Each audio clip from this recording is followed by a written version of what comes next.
This is the Roots and All Budcast, presented by Sarah Wilson.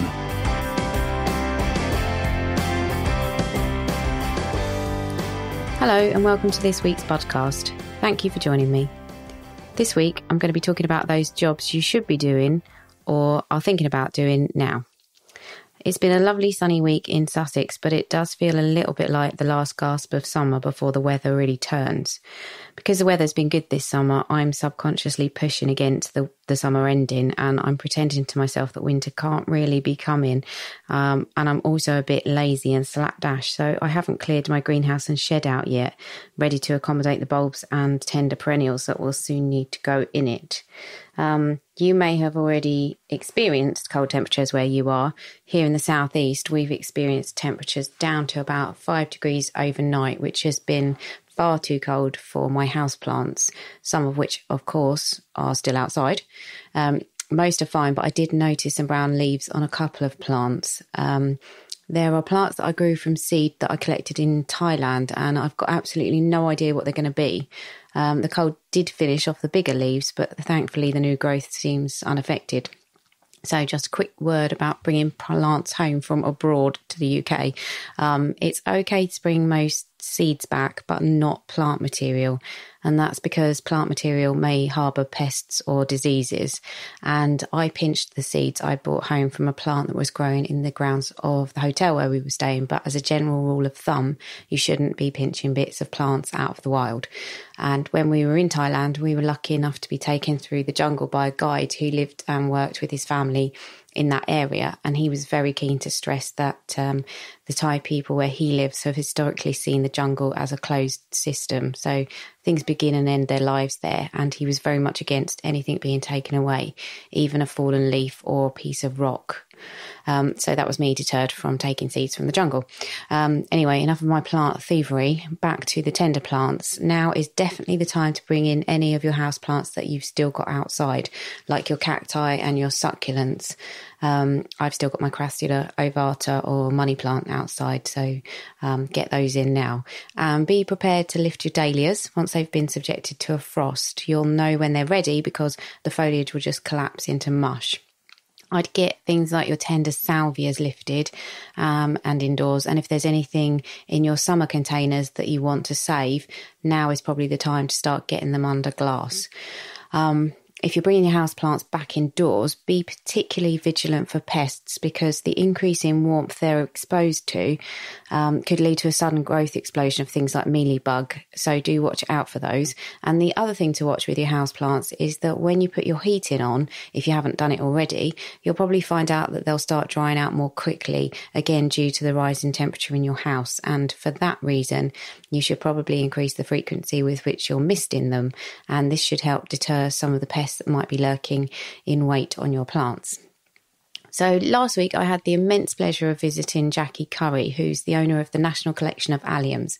And I interviewed Jackie about alliums for the next episode of the podcast. So if you've not already subscribed in iTunes, please do subscribe so you don't miss it. And if you haven't already ordered your alliums for next year, and there's still plenty of time to do this, have a listen to that episode, which is out next Tuesday, the 8th of October, because she does give some brilliant advice about which varieties you can pick and which ones will do well in your garden long term. And apart from learning about alliums, I also learned from Jackie a little bit about Plant Heritage, which is the charity that administers the National Plant Collection Scheme. I think a lot of people believe the scheme is overseen by an organisation like the RHS, but it's not. It's Plant Heritage, and they are doing really important conservation work that I think could do with all the support it can get at the moment. You can become a member of Plant Heritage if you're interested by going to their website, which is N for national, ccpg.com. But if you're a really keen grower, you might be interested in becoming a national collection holder yourself. And if you think you don't have the room or expertise to do it, let me tell you that Jackie holds the National Collection of Alliums on her allotment plot. And I don't think it would be unreasonable to say that she's learnt a lot about alliums since she started the collection. And I think she'd probably also agree that there's still an awful lot more to be found out about alliums. So Don't feel you need to be an expert to start with. And also, if you think the plant genera that are missing from the National Collection Scheme are some random alpines, you'll probably be staggered. There is currently no national collection of things like achilleas, hollyhocks, borage, which would be a good one for those who grow edible plants, aspidistras, one for the houseplant collectors. In fact, there are loads of houseplants on there. Monstera doesn't have a national collection at the moment, so if you're a keen grower of those, I don't know how many species there are, but it might be worth looking into. And things like eryngiums, lavateras, snapdragons, nasturtiums, stachys, deeper. If you've got more space, there are shrubs and things like robinias.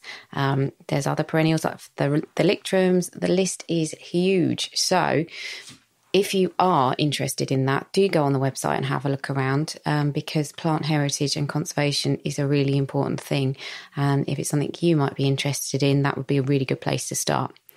The other sorts of things I'm doing in my garden at the moment and in other people's gardens is planning big changes. So I know that I need to plant a windbreak hedge along one side of my garden, so I'm going to start looking at ordering that and getting it planted. A client has been asking me to order plants for a shrub border, but I've been putting them off because I know they want to get the plants in, but I also know that with the dry weather we've been having, no matter how diligent they were with the watering, it will be a lot better for the plants to go in over the next month or so. They'll still need watering unless it tips down solidly, but they'll be a lot less stressed.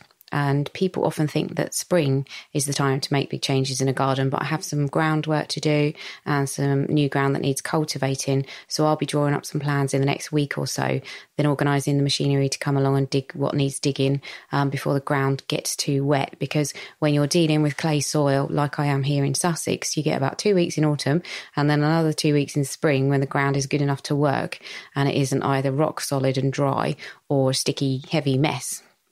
And the one thing that I never get caught napping on at this time of the year, because I hate being cold, is sorting out my winter gardening gear. Sadly, gardening clothes don't last that long with me. They usually end up getting torn or falling to bits through wear and tear pretty quickly. So I normally end up replacing my boots, my waterproofs and my heavy coat on a yearly basis. And winter boots are always an important thing for me to get right. I usually spend weeks and weeks shopping for the right pair. In fact, I've had my eye out for a pair since the summer. And this year I've taken on the challenge of finding myself a pair that don't contain any animal products or byproducts. And it's proven to be an absolute mission. So if you're interested in buying some boots that are vegetarian or vegan friendly, you might want to check out my blog post about it, which, if it isn't already live, will be up on the Roots and All website in the next couple of days. I've cut this episode a little bit short because my neighbour has decided to have an oak tree cut down right on our boundary, and I'm not sure if you can hear the chainsaws and shredder in the background, but I heard him say to the tree surgeon, "Oh, it's a shame to cut it down, really," which I don't think really he believes, otherwise he wouldn't be cutting it down in the first place. And oak trees can support 350 species of insects alone, but never mind that, Tony, as long as you don't get leaves on your driveway. Well, thanks for listening. I hope you have a good week, and I'll catch you next Tuesday.